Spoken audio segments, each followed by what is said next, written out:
And then, the military has got its own justice system.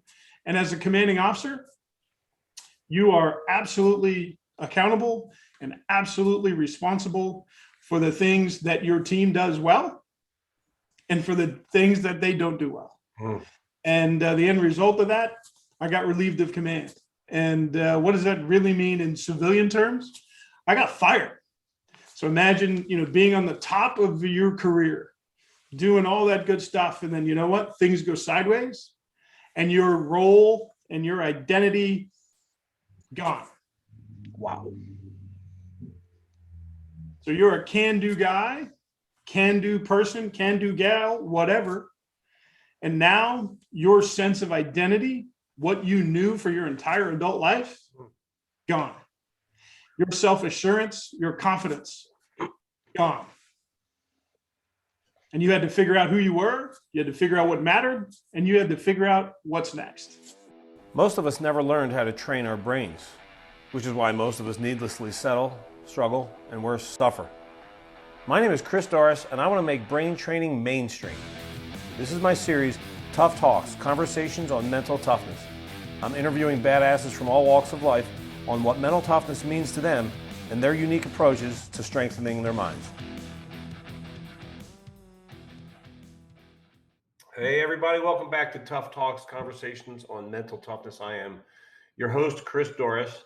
And before we get to today's guest, our housekeeping item, as usual, is if you aren't getting notified, or if you're not getting my daily dose every morning, daily dose mental toughness tips in 30 seconds or less delivered to your email inbox right around 6 a.m., wherever you are on the planet. And if you're not getting my Tuesday blog posts, and if you're not getting notified of these new Tough Talks podcast episodes, then we can fix all of that in one click by going to ChristopherDoris.com/lists, L-I-S-T-S, ChristopherDoris.com/lists, name, email, click, boom. The goodies are all yours. All right. Our guest today is a fascinating guy named Dennis Volpe. Let me read you his bio and then tell you something that he's going to do for us here today. Dennis Volpe currently serves as a principal consultant and executive performance and transition coach with the Leadership Research Institute. He is a graduate of the United States Naval Academy. He earned his Master of Science in Leadership Development from the Naval Postgrad School and is a Columbia University certified executive coach. Dennis's understanding of leadership comes from his over 20 years of leadership and operational experience as a career naval officer, to include teaching leadership at the U.S. Naval Academy, serving in numerous leadership roles of increasing responsibility, which also include command at sea, and from a variety of academic and intellectual pursuits. Dennis has experienced personal, professional success, professional setbacks, and knows what it takes to live a resilient life. He's very involved in his community as a mentor/coach, supporting military to civilian transition programs, as well as participatory hands-on leadership programs for emerging leaders. Dennis enjoys the outdoors. He's a passionate college rugby and lacrosse fan and is an avid triathlete. Dennis and his wife, Amanda, live outside Manchester, New Hampshire with their dog Nimitz, which is such a cool name. Maybe we'll get to that. But what we're definitely going to get to is what he referenced here as commander at sea. He has a remarkable story that I've asked him in advance if he'd be willing to start off with. And that's going to be the perfect segue into the rest of our conversation on resilience and mental toughness and creating from what you could consider extreme adversity, unbelievable challenge. This guy ain't no victim. All right. Let's go find him. He's here waiting for us. Dennis, where you at, brother? And here he is, folks. Dennis Volpe. What's up, my friend? Hey, Chris. Great to be here, brother. I've been looking forward to this conversation for a while. Yeah, likewise. And shout out to John and Melissa Davis for the introduction. Yes. It's amazing how small the world is once we've been in it for a quick minute. Yeah, man. So as you know, you and I discussed prior The whole point, right, of Tough Talks podcast existing is purely in service to people, specifically serving them by, educating us, because we didn't have classes on mental toughness. We didn't have like mental gym class when ever, right? At any Yeah. level, right? At any level, we never had the class. Even in grad school, I didn't have any classes that taught me the specifics of how to be mentally tough, which we could define in millions of different ways. But I'm really interested in sharing you and your story, for you sharing your story with my tribe, because something that every single human, by virtue of being alive, can deal with is adversity, right? And what to do like this. I can't wait for you to talk about this distinction here. Change is a fact that happens to us. Transition is what we do about it, and that's a choice, but we'll get to that. So what I'd love to do is, if you're cool with it, is to just share with folks your really fascinating story. Yeah. So Chris, my story, while it's not unique, it's absolutely personal. And what does it look like? I'm a Naval Academy grad. I'm a retired military officer, and I had the opportunity to do a lot of cool stuff. So I know what success looks like. I know what success feels like, and I know what's required to be successful, right? So what does that look like in reality? You graduate from one of our service academies, and then you're doing great stuff. Yeah. You're a ship handler of the year. You get selected to go back to the Naval Academy as a leadership instructor. You get to be a Navy and Marine Corps Leadership Award winner, an Arleigh Burke Award winner, get selected for command. Awesome stuff, yes. Right? So you're just getting after it. Yeah, man. Doing all the things that you need to do professionally to get to that next level. And then you're at that level. And you're hooking and jabbing, and you're doing all that stuff.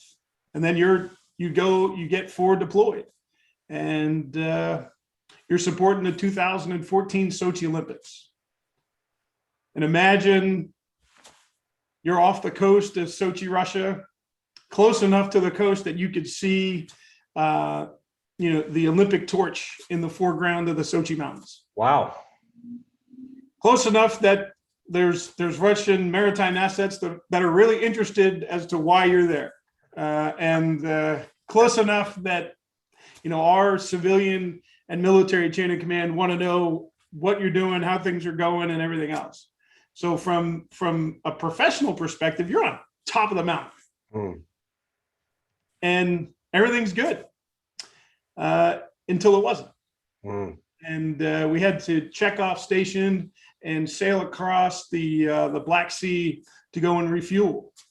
And as we were entering the harbor, we had a mishap. We had a grounding. For those that don't do stuff at sea, it means some part of your ship hit the dirt. And we actually ended up breaking the propeller, and we were deemed non-mission capable during a time of heightened tensions in the Black Sea region. So in a matter of 24 hours, you went from being on the highest mountain, personally and professionally, to being in the loneliest valley. Wow. Personally and professionally. And then, the military has got its own justice system. And as a commanding officer, you are absolutely accountable and absolutely responsible for the things that your team does well and for the things that they don't do well. And the end result of that, I got relieved of command. And what does that really mean in civilian terms? I got fired. So imagine, being on the top of your career, doing all that good stuff. And then, you know what? Things go sideways, and your role and your identity gone. Wow. So you're a can-do guy, can-do person, can-do gal, whatever. And now your sense of identity, what you knew for your entire adult life, gone. Your self-assurance, your confidence, gone. And you had to figure out who you were, you had to figure out what mattered, and you had to figure out what's next. So, man, that's hardcore. So, How were you? Did you go into depression? No, I didn't. And I didn't. Now, I won't say that I was on top of my game every day. I can say that. That I get into, a depressed state? No. And I would say that because I have some amazing friends, and I have an amazing wife, amazing family, and an amazing dog. With an amazing name. That's right. So yeah, Nimitz is absolutely my wingman. So he has looked after me through the highs and the lows. Okay, so let's talk about what you did with this, right? Because this is an event. We'll just for the one of the distinctions I love to make in this work is the distinction between a creator and a victim, right? This Yeah. this sounds like a story that would make a set of circumstances that would be very, very easy for you to fall victim, Yeah. to be a victim of this circumstance, right? So how do you story this now? Like I started out saying, Chris, you know what? It's not a unique story. Mm. It's just my story. Mm. And there's a lot of people out there that have been on top of their game, Mm-hmm. and for whatever reason have been knocked off the mountain. Mm-hmm. Mm-hmm. And it's a choice that we make, Mm. whether or not we're going to hike back up that mountain. A former coach of mine, Steve Chandler, when I interviewed him for the podcast, one of the things that he said that really stuck out for me is like, to him, mental toughness is how much it's about like how much time are you willing to let pass before you get to the creation stage after some adversity. How long did it take you to not just get over this, but to be able to create from it? I'm going to say it took a couple of years. Uh-huh. It took a couple of years, one, because of that military process. Uh-huh. Right? That military process took about 2 years. And then I retired from military service. And then I had to really figure out, well, you know what? I used to be, Commander Dennis Volpe. And now take that commander off. Who am I? Mm-hmm. I really had to figure out who I was and what mattered to me, and then prioritize my life around what mattered to me, why it mattered to me, and then focus my energy, my effort, and my attention on those things. So who do you serve in the world these days? Who do I serve? Well, I serve those individuals or teams that want to be more focused, more fulfilled, and more resilient. And as a coach, that's what I do. Mm-hmm. If you're looking from the personal level or from the team level, if you need to be more focused and more fulfilled or resilient so you can be more engaged and more effective and more successful in the work you do and in the life you lead, that's who I like to work with. And who do I really like to work with? Yeah. I get the opportunity to do that kind of work with military veterans or first responder small business owners who also have skin in the game, because it's not, it's not the company's money, it's actually their money. Mm-hmm. And because one of the things, Chris, that I learned as a commanding officer and now as a coach, that leadership can be a very, very lonely place because of the accountability, because of the responsibility, because of the decisions that we have to make and the impact that it has on us, has on other people. But also sometimes as a leader, whether it's a small business leader or a unit leader in the military or whatever, sometimes you just need to have real conversations about real life shit with a real person who could provide you with insight, perspective, and support, as well as accountability. Amen to that. So let's talk about this distinction. This is your language. Yeah. You said this to me the first time we spoke, and it's also on your website. So I don't know if this is like one of your mantras, but what's the language that you use here in this distinction? Well, and for those of you listening to the podcast audio version, I'm pointing to my whiteboard here, which has some language on it. So what, and it's a distinction about change and transition. So what is the appropriate language for this? Is all abbreviated. But what is your language? Yeah. Change is a fact. Change is what happens to us. And I think if you look at the past year and a half, change is a fact. Change, whether it's personal, whether it's professional, whether it's both, it's going to happen to us. Transition is a choice. What we actually do about the change that impacts us is absolutely a choice. And you talked about it already. You can choose to be the victim. You can choose to stay in bed and blame other people, make excuses, deny your reality. Or you know what? You can take ownership of it. You can take ownership of it. You can look at it in the mirror and say, you know what? Yeah, this happened, but it doesn't define me. And I want to go and I want to take action that's aligned with what I value, what I want to prioritize, and what I expect. And you know what? Life is a contact sport. And you're going to get knocked down. And you have to make the choice as to whether or not you're going to get back up. But the other part of it is, Chris, life is also a team sport. And you need to choose your team wisely, because you want to choose your team. You want to choose those people who share similar values, who share similar priorities and similar expectations.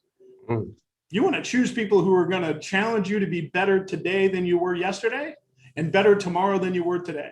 That's a huge point. That's totally worth slowing down, right? Which is, who are you choosing to surround yourself with? I think we've all heard it, right? But let's really, really hear it. Like really hear it, right? Like here's it. So this is what you're reminding me of, is to stop and to actually reflect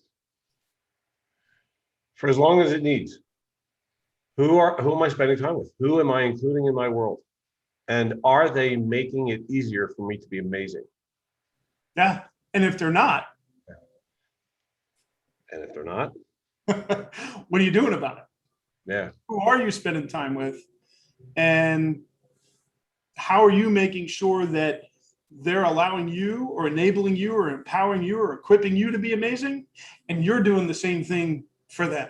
You're investing in them. Because what else do I believe? I believe, and it's probably due to my maritime background, right? I believe a rising tide raises all boats. So if you're going to spend time with amazing people, I mean, if you want to be amazing and you want to do epic shit, you need to spend time with amazing people who are doing epic shit. Yeah, that's great. That's great. Let's just play a little devil's advocate. We'll stay with this for a second longer because it's fun and important.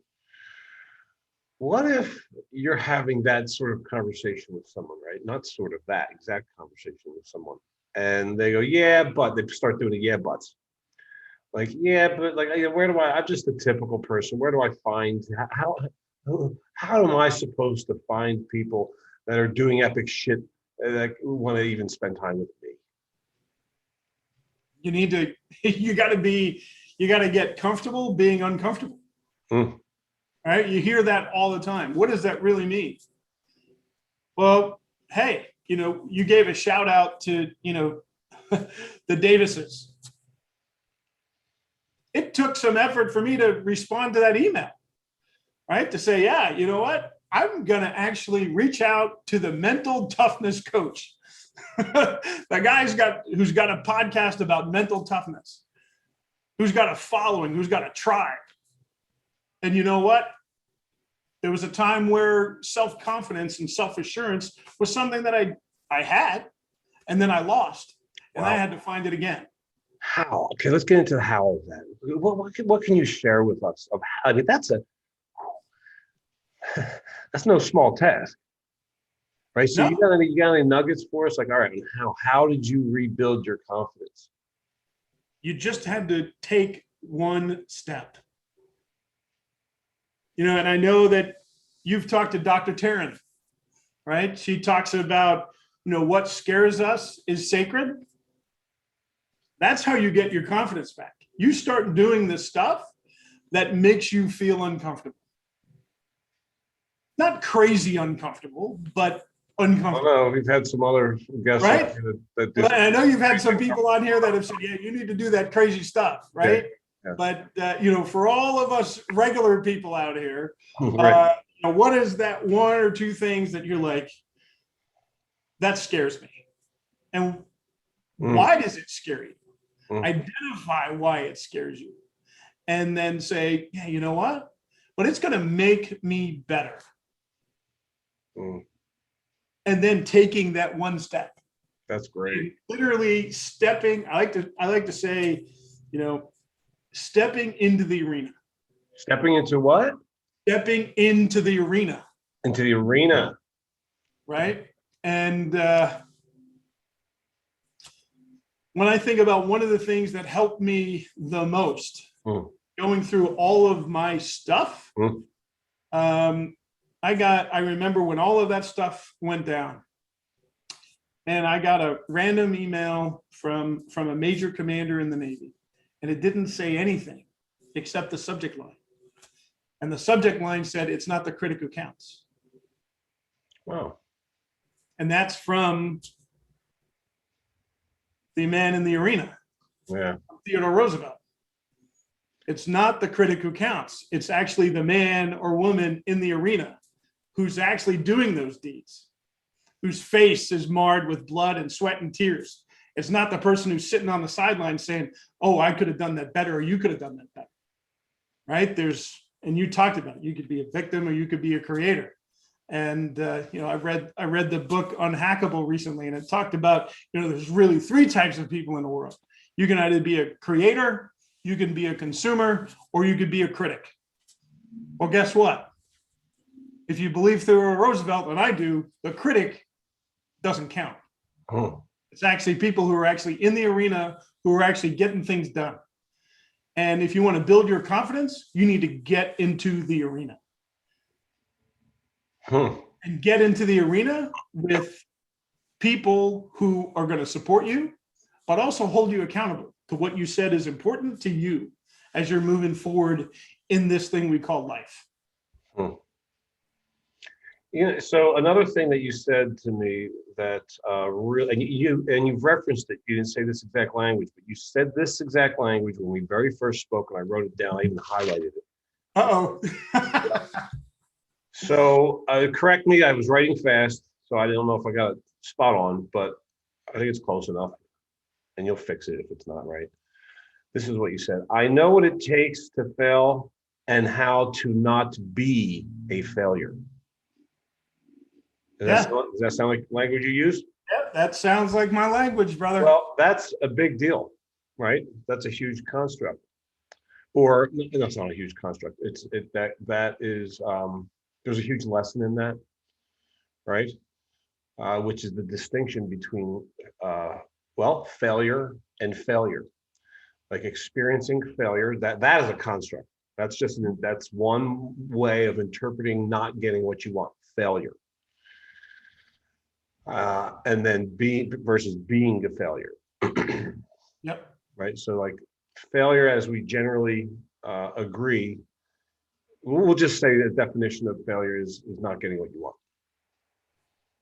There's no human that will ever not experience that, and loads of it daily. Right. So what does this mean to you? How do you interpret this? I know what it takes to fail and how to not be a failure. Yeah, I mean, it's when we start thinking about resilience, and I know that's something that we were going to talk about, right? Resilience is all about realizing that failure is a part of life. And, it was a tough pill to swallow. Why do I say that? You can rewind back to when I was a kid. My father was an infantry Marine. He was a Marine in Vietnam. He was a Purple Heart winner. Wow. What did I grow up? What was the mantra I heard growing up? Failure is not an option. Right? And then you go into the military. Same thing. You go to the Naval Academy. Failure is not an option. Failure is not an option. But you never, well, what does that really mean? And then you fail. Not only do you fail, but you fail on an international stage when you're at the top of your career. And how do you move forward?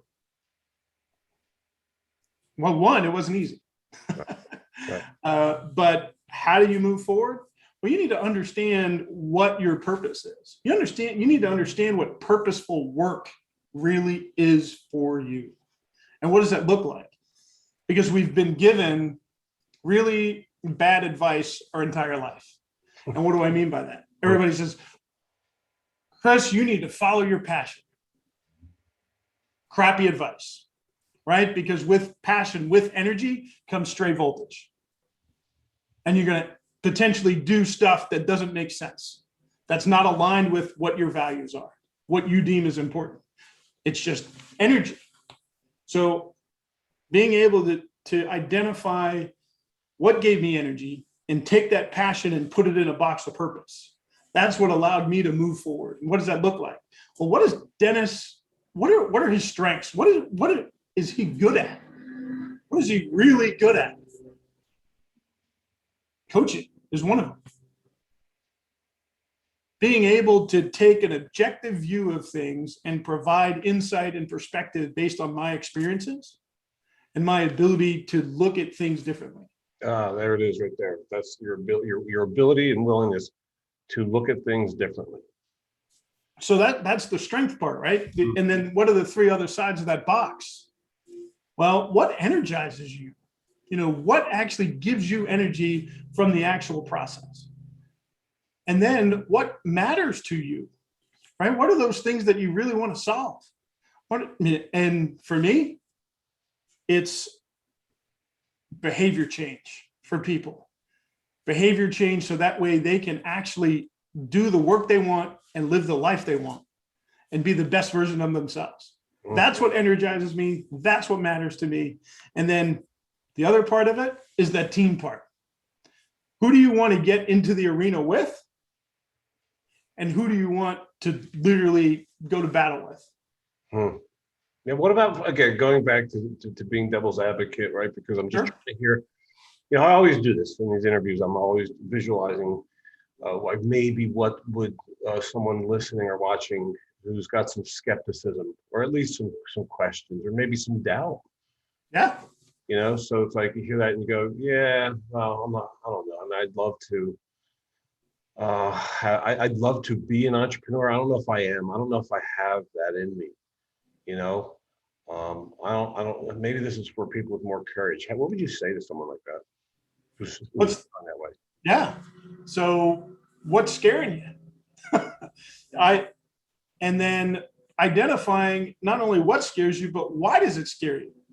And really think about, you know, if you're thinking about being an entrepreneur, you're thinking about, you know, literally getting outside of your comfort zone. Okay. Well, what is the worst thing that could happen? I could go homeless. What's the likelihood that that's going to happen? Very slim, but it's possible. Yeah. What's the best thing that could happen? I could crush it. And what's the likelihood based on your strengths and all the people that you know and your network and everything else? What's the likelihood that that's going to happen? Yeah, well, that's a great question that hopefully, you know, someone would say very likely. I believe that it's greater than 50%. Right, but that's a choice too. Yeah, it's absolutely a choice. I mean, you know, so the percentage, like, what's the likelihood? How influenced is your truth to that by how much is your response governed by the way you're thinking? It absolutely is. And that's why I love to have coaching conversations and challenge those thoughts and challenge those frameworks that people have in their heads about what their reality really is. I was blessed, and I didn't realize it then, right? When I was a young sophomore at the Naval Academy, guy named Captain Charlie Plum came to give us a lecture. And I still remember it like it was yesterday, and it was in 1993. And he was a POW in Vietnam. He was a POW for 7 years, I believe. And he talked to us for about an hour. Wow. And he was in his prisoner of war kind of pajamas. And he walked, I believe it was in like a 6x6 square for an hour. Because that's what was his reality. Wow. And he talked about life. And he talked about life is all about the choices that we make. And to your point, you could choose to be the victim or you could choose to be the creator. And if you always choose to be the victim, don't be surprised if you're the victim. Right? Because you're going to see what you're looking for. If you want to see success, start thinking about being successful. If you want to see roadblocks, start thinking about roadblocks. Start thinking about barriers, thinking about all of the things that could go wrong. And that is exactly what you're going to see.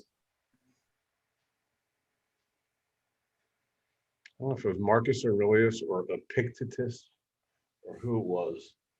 Oh boy. Yeah. Your daily stoic on. Yeah. One of those geniuses who said, by and large, people become what they think, right? Yep. We create, so that's what you're saying, is we create what it is that we think. And that's why this is so fundamental and so critical. This is one of the most important conversations I think we could ever have. What you just said is so huge, right? We'll create what we're thinking of. You want to see roadblocks? Go ahead and think of them. You'll find them real quick. I love that. You want success? Fill your mind with success. And Chris, the reason I'm laughing is because it's on my desktop. And it's something that I look at every day. Happiness and freedom begin with a clear understanding of one principle. Some things are within our control and some things are not. It is only after you have faced up to this fundamental rule and learned to distinguish between what you can and can't control that inner tranquility and outer effectiveness become possible. Wow. Epictetus. Ah, nice. So you were spot on. Not quite as articulate. But I like to say that's part of emotional intelligence, right? We hear the terms emotional intelligence and EQ all the time, and everybody thinks of that, it's this crazy concept that is too foreign to me to really understand, right? It's complicated. It's really not. Emotional intelligence is about four things. Daniel Goleman talked about it. Travis Bradbury talked about it. It's self-awareness and self-management on the personal competence side. And then it's social awareness, your awareness of other people. And then relationship management on the social competence side. But self-awareness is all about understanding what matters to you and then doing something about it. Doing something positive about it. So knowing what you value, and you hear me talk about it all the time. What do you value? Why do you value that? And how are those values going to guide your decision making? And then what are your priorities? What are you solving for right now? And being open and honest with yourself as to why you're solving for it. Yeah. This isn't rocket science. But what fascinates, I mean, these are like some of the most important questions, right? But isn't it interesting? What's your hypothesis on why most people don't slow down enough to even reflect on these questions? Because they're busy. They're busy. The irony, isn't that funny? Right? I'm too busy. I just did an emotional intelligence and resilience workshop last week for high potential vice presidents in the financial services industry. And we had this very similar conversation. And we literally, it was a 2-day workshop. So 8 hours, right? Four one day, for the other. And the feedback was, wow, I need to take a step back a little bit more often. and give myself the time and space I need to think, to slow down, and really to identify what matters to me and what I am actually doing about what matters to me. Because very often, and that's the difference between, endurance and resilience, in my opinion, right? Endurance is our ability, and I know that it's like putting the blinders on, putting our head down, and keep going, and keep going, and keep going. Resilience is our ability to keep going when we have to, but also identifying when we might be going in the wrong direction. And then, or, hitting that roadblock, not getting exactly to where we want to go, and reflecting on, well, why? And then doing something about it. So we're actually better from that experience. That's a great reminder for everybody that's listening or watching this, is to schedule that time. And guess what? It goes back to, it's a choice.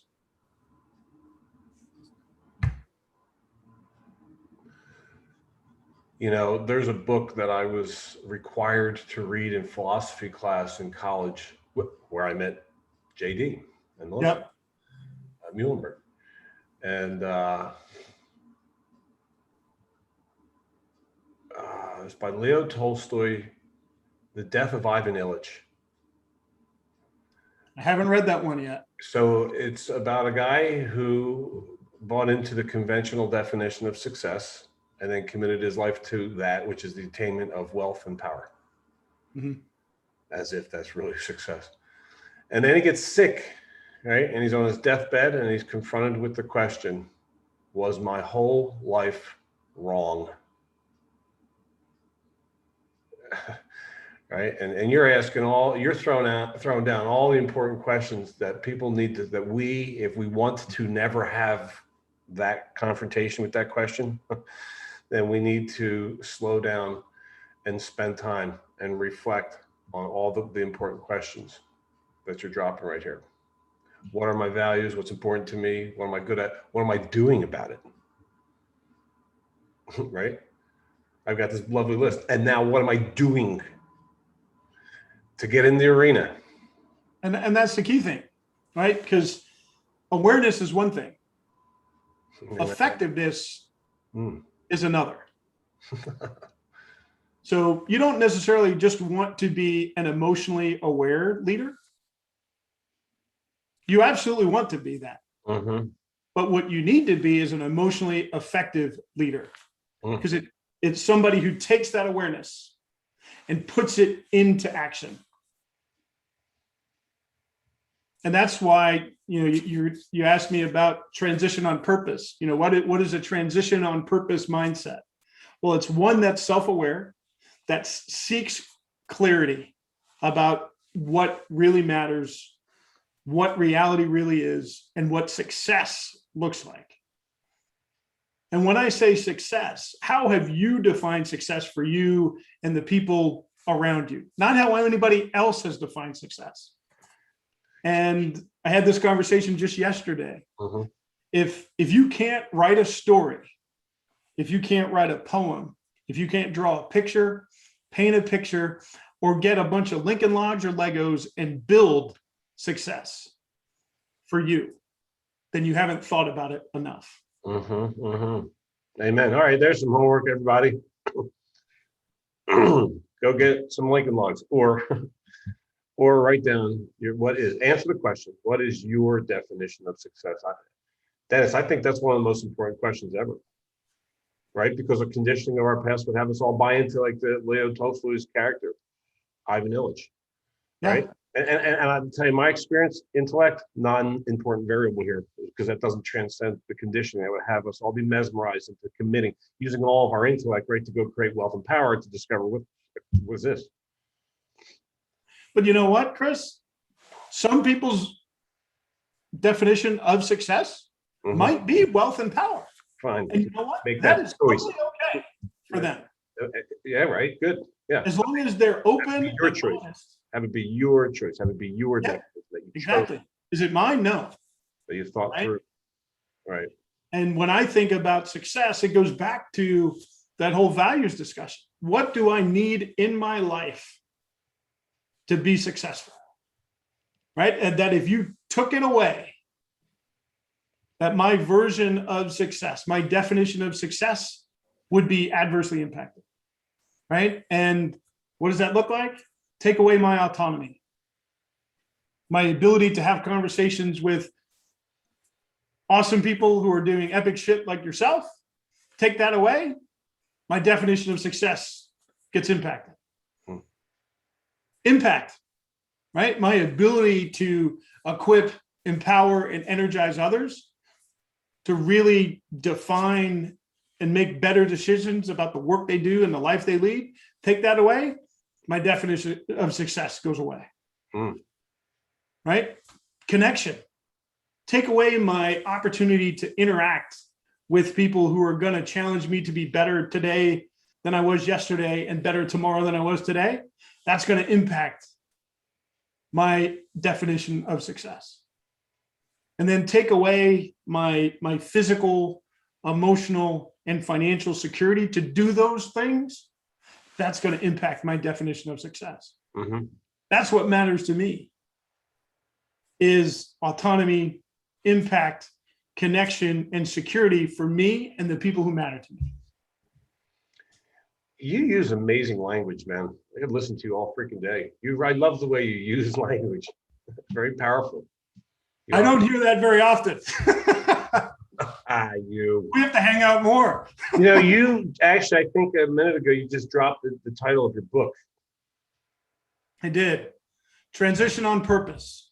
Transition on, that's an interesting combination of, speaking of language, transition on purpose, as opposed to transition involuntarily or blindly. What do you mean? Or accidentally. Okay.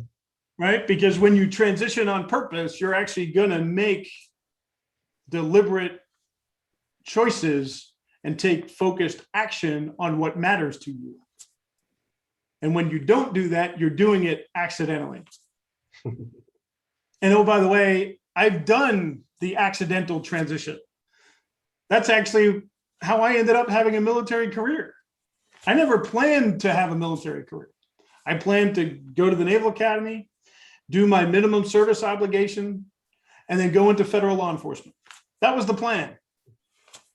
But in late 2000, early 2001, there was a federal hiring freeze. I didn't have the opportunity to go into federal law enforcement. So the one thing I actually thought about, and why did I want to go into federal law enforcement? My dad was a cop. I had a bunch of friends who were FBI agents, so it made sense. Not because I thought about what mattered to me or any of the stuff doing purposeful work. It just kind of made sense. And then the one thing that I didn't put a whole lot of thought into wasn't available. But the Navy was really nice. They're like, hey, you know what? I know that you're teaching leadership at the Naval Academy. What if we actually send you to get an advanced degree in leadership development for free? Boom. Absolutely. Let's do it. Well, what if you stay on what we call shore duty for an extra year to do that? So you're not going to go back out on a ship and go out to sea and go on deployment for another year. Okay. And what if we give you a signing bonus? So you're going to give me the trifecta because I didn't actually put any thought into what I wanted to do with my career? Love it. Sign me up. Give me the paper. That's interesting. I didn't know that about you. Yeah. And then a lot of people ask, well, you could have stayed in the military for another 8 years. Because at the rank I was at, we call it high year tenure. I could have stayed in for another 8 years, but I didn't want to. I didn't want to because I couldn't do the work that I wanted to do. I knew because of what had happened, I couldn't be a commanding officer anymore. And once you've been the boss, you want to be the boss again. And if you don't have the opportunity to be the boss in that organization, well, you know what? You need to go be your own boss somehow. And that's why I'm doing what I'm doing now. Right on, man. Well, congratulations to you. Congratulations for the way that you choose and have chosen to use your life to respond, right? To Well, now you're throwing Viktor Frankl at me, right? We've got stimulus that comes at us. You know, we got the change of life that comes in our direction, and we've got a choice to either be reactive or be responsive. And if we don't give ourselves the time and space to really process that information, we just become a reactive individual. So Viktor Frankl was another one of the books that we were required to read for that very same class at Muhlenberg in philosophy. Wow. Man's Search for Meaning. And a great way to summarize that entire message from that book, Man's Search for Meaning, is a person with a why can deal with any how. And you mentioned that earlier, right? What's your purpose? What's your purpose? One of the big questions. So speaking of great books, where people can find your book, actually, it's on Amazon. You want to say the title again? Transition on Purpose. Transition, singular, on purpose. Transition on Purpose. Yep. And your website is Dennis-Volpe, VOLPE.com. Correct. Or you can go to transitiononpurpose.com and it'll get you to the same place. Roger that. And so where else can people, you're on LinkedIn? I am. Yep. And are you active on other social media? Those are the three best places to find me. First, you go to my website or go to Transition on Purpose or find me on LinkedIn. Right on, man. Well, thank you for your wisdom, for your time. You're a great storyteller, man. And I really appreciate all the gifts that you brought the Tough Talks tribe today. I appreciate it. And the big thing about resilience, and I know we've talked about it, you know, there's a mental component, there's a physical component, and there's also a social component. So your tribe is one of the biggest parts of living a resilient life. So choosing your tribe and making sure your vibe attracts the right tribe is important. Tribe vibe, baby. I love that. Yeah. And always have a sense of purpose, because that's going to get you where you want to go. Amen. Thank you, Dennis Volpe. Appreciate you. All right. Thanks, Chris. I love the way he tells his story. I like how mindful he is when he speaks. But God, wow. I mean, I knew of the story, but I hadn't ever heard him tell the story before. And he tells it quite well, doesn't he? I mean, that was compelling, right? Just living large, crushing it in every way, right? And then literally running aground, like literally running aground, and everything changing in 24 hours. Yeah, I guess that would take some resilience, huh? Think he's got any mental toughness? And look at him, you know, creating joyfully and purposefully and mindfully, serving the world. So, yeah, good stuff. All right, my friends. Thanks, as always, for tuning in, for being a part of Tough Talks tribe. And until next time, create miracles.